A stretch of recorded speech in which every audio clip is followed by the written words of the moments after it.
Hi again then guys, and welcome to episode 34 of Ultimate Exotics, the review series for Gran Turismo's selection of ultimate top-level supercars. And in this particular episode we're featuring a vehicle which kind of blurs the lines to some degree between supersports and supercar, as the other versions of this car in the game also do.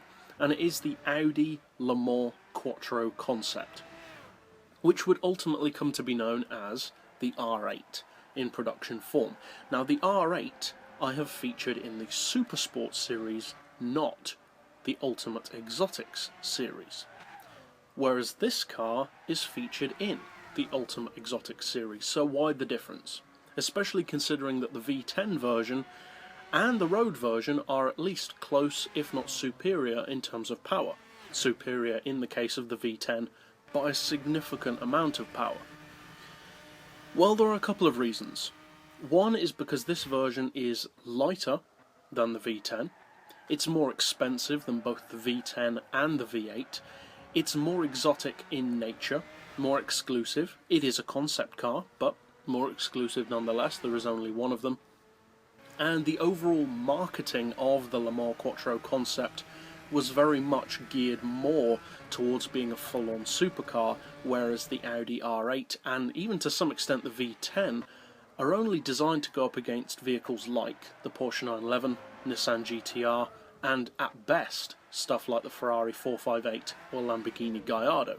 Anything beyond that, and they're just not really competitive enough. This car though, and also the V12 TDI concept which came later, are very much geared towards being more of a pure supercar.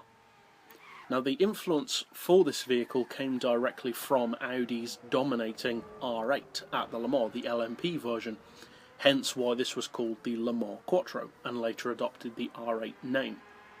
But this particular model uses a 5-litre turbo engine.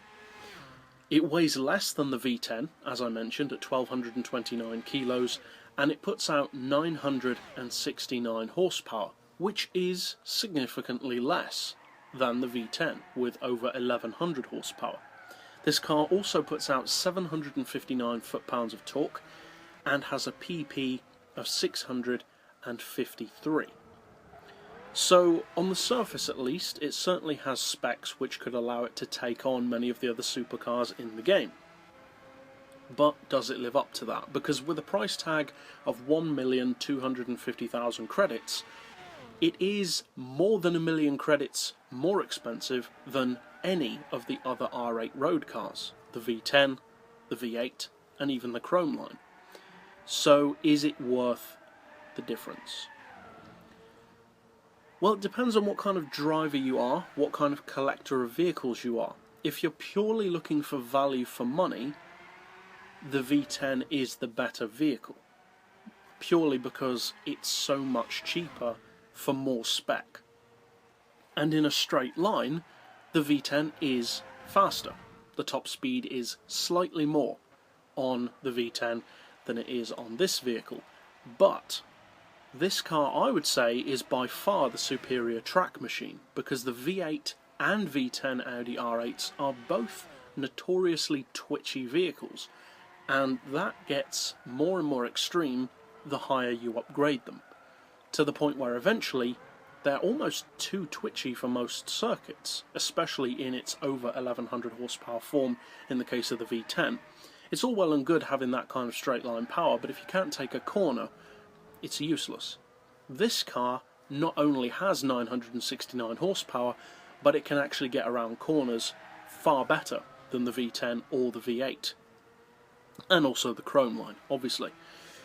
For me personally, I would say that this car is worth buying instead of any of the other R8s, the LMP notwithstanding, of course. It is to be noted though, it's unfortunately not a premium model.